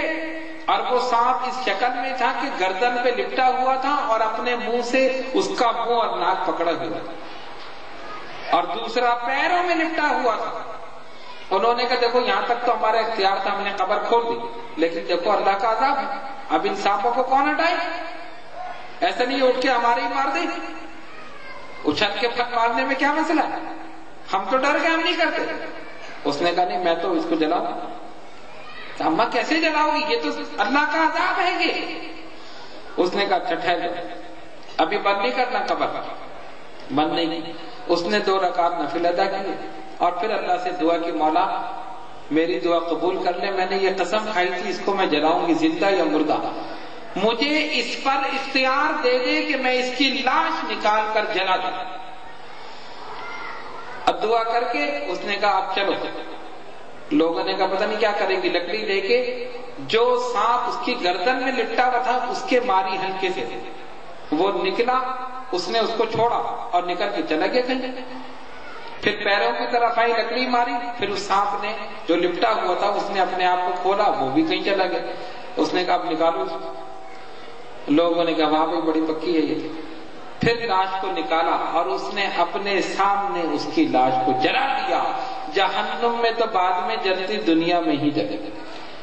واللہ عزیز ذو انتقام، اللہ رب العالمین بہتر انتقام دینے والا، اس سے بڑھ کر انتقام لینے والا کوئی نہیں۔ دنیا میں اللہ تبارک و تعالیٰ نے دکھا دیا۔ اور یہی نہیں، سیدنا امام حسین رضی اللہ تعالیٰ عنہ کے جتنے قاتل تھے، جس نے حضرت علی اصغر رضی اللہ تعالیٰ عنہ کے حلق میں تیر مارا تھا، اس کی کیفیت یہ ہوئی کہ پیاس سے بے چین ہو گیا، ہر جگہ پانی پانی کرتا پھرتا تھا، لوگ پانی پلاتے تھے، جتنا پیتا تھا اتنا زیادہ پیاسا ہو جاتا۔ پانی پی کے تو تسکین ہوتی ہے نا، اللہ کی قدرت دیکھو، اللہ کا عذاب دیکھو، جتنا پانی پیتا تھا پیاس اور بڑھتی تھی، اتنا پانی پیا کہ اس کا پیٹ ہی پھٹ گیا، اسی میں مر گیا۔ ایک اور تھا جس نے یہ کہا تھا، بلکہ یہ واقعہ تو سیدنا امام حسین رضی اللہ تعالیٰ عنہ کے سامنے ہی ہوا، اور علماء لکھتے ہیں کہ یہ سیدنا امام حسین رضی اللہ تعالیٰ عنہ کی زندہ کرامت تھی کہ جس وقت آپ موجود تھے تو ایک بدبخت نے کہا، اس کا نام تھا ابن حوزہ، اس نے کہا حسین تم نے معاذ اللہ ثم معاذ اللہ جہنم میں جانے سے پہلے ہی اپنے جلنے کا انتظام کر لیا، کیونکہ سیدنا امام حسین رضی اللہ تعالیٰ عنہ نے خیمے کے گرد آگ لگوا دی تھی، خندق کھود کے، تاکہ وہ لوگ آ نہ سکیں، پاکیزہ بیویوں کو تنگ نہ کریں، پریشان نہ کریں، تو خندق کھود کے آگ لگا دی تھی۔ تو اس نے یہ گستاخی کی آپ کی شان میں کہ حسین معاذ اللہ تم نے جہنم میں جانے سے پہلے ہی آگ لگا دی، یہی جلنے لگے۔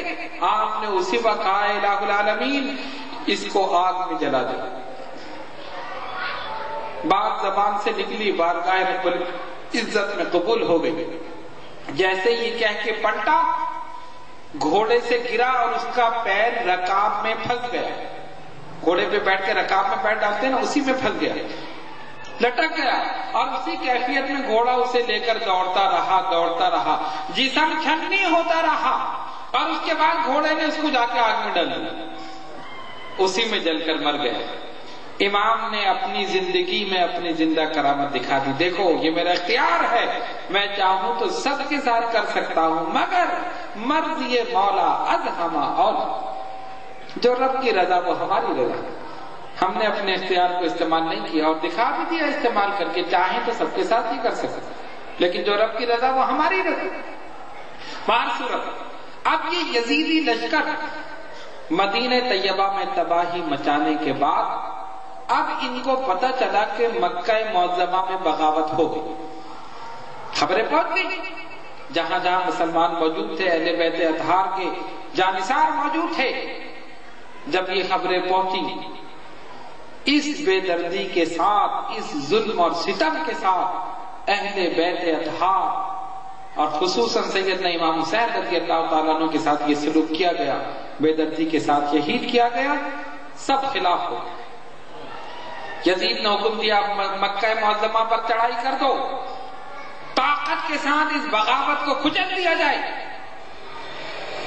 پھر ان کا رخ وہاں ہو گیا، مکہ معظمہ کا محاصرہ کیا، اور جس طرح آج کے زمانے میں توپ ہوتی ہے، اسی طرح اس زمانے میں منجنیق تھی، جس میں پتھر رکھ کے اسے دور تک پھینکا جا سکتا تھا۔ جیسے آج گولا رکھ کے پھینکتے تو وہ پتھر، بڑے بڑے پتھر پہاڑی، وہ دور تک پھینکتے تھے، اور وہ ایسے پتھر ہوتے تھے کہ عمارتیں بھی اس سے ٹوٹ جاتی تھی، گر جاتی تھی، مسمار ہو جاتی۔ مکہ معظمہ میں بھی یزیدی لشکر نے دہشت اور بربریت اور طوفان قتل و غارت گری، لوٹ مار کی تمام چیزیں وہاں پہ کی، اور منجنیق سے پتھر برسائے جس سے بیت اللہ کا غیلان جل گیا اور بیت اللہ کی عمارت کو بھی نقصان پہنچا۔ ان بدبختوں نے یہ بھی نہیں دیکھا کہ اللہ کا گھر ہے، اس کی کچھ حرمت کر لی جائے، اس کی کچھ حفاظت کر لی جائے۔ بیت اللہ کا غلاف جل گیا، اور بعض روایتوں میں آیا کہ اس کی ایک دیوار شہید ہو گئی، نقصان پہنچا۔ مسلمان لڑتے رہے، اسی دوران خبر ملی کہ یزید کا انتقال ہو گیا۔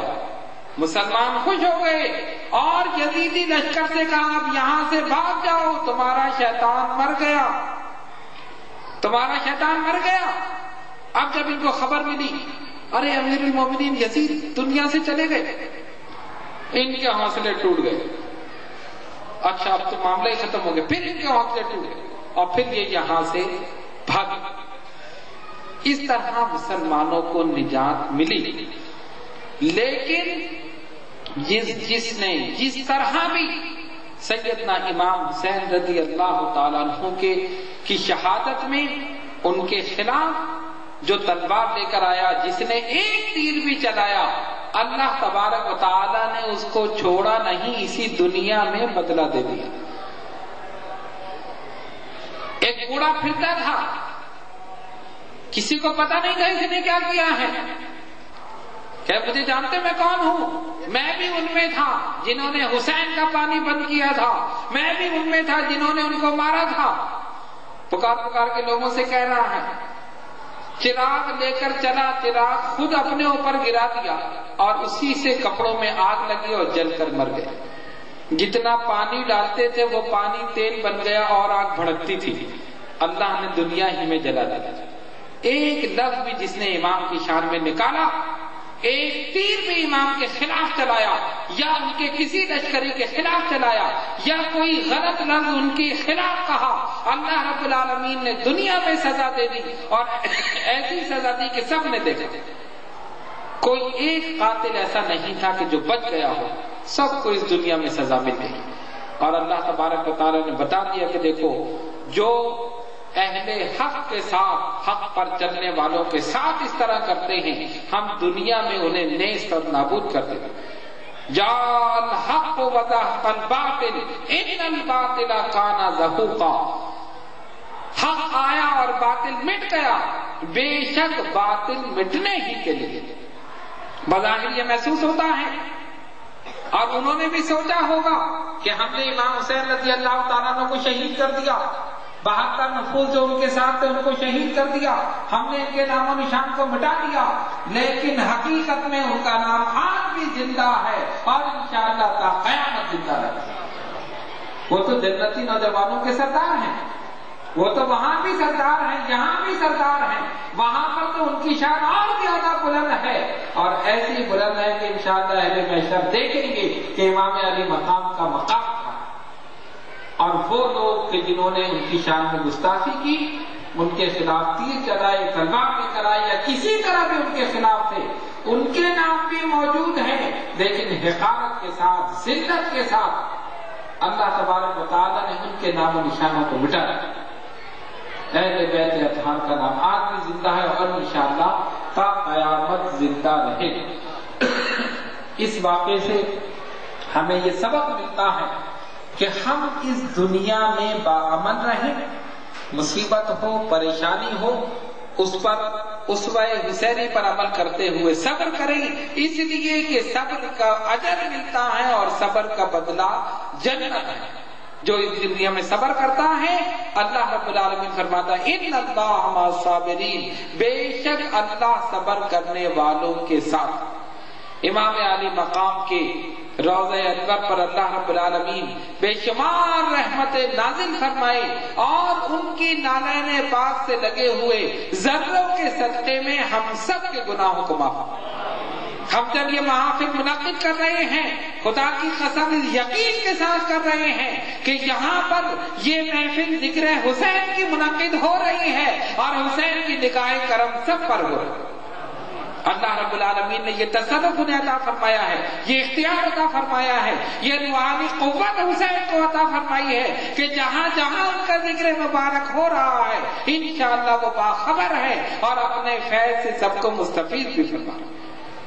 یہ شان ہے سیدنا امام حسین رضی اللہ تعالی عنہ، اور یہ اللہ تبارک و تعالیٰ کا بہت بڑا کرم ہے کہ اس نے اپنے نبی کے نواسوں کے ذکر کرنے کے لیے ہمیں اور آپ کو منتخب کر دیا۔ یہ اس کا کرم ہے۔ اس کرم پر جتنا بھی شکر کریں یہ کم ہے۔ انشاءاللہ تعالی ہمیں امید ہے کہ اسی ذکر کی وجہ سے اور یہاں گزارے ہوئے لمحات انشاءاللہ تعالی ہم سب کے لیے توشہ آخرت ثابت ہوں گے۔ اللہ رب العالمین ہم سب کو ان کے اس پہ حسنہ پر چلنے کی توفیق عطا فرمائے۔ وآخر دعوانا ان الحمد للہ رب العالمین۔ آپ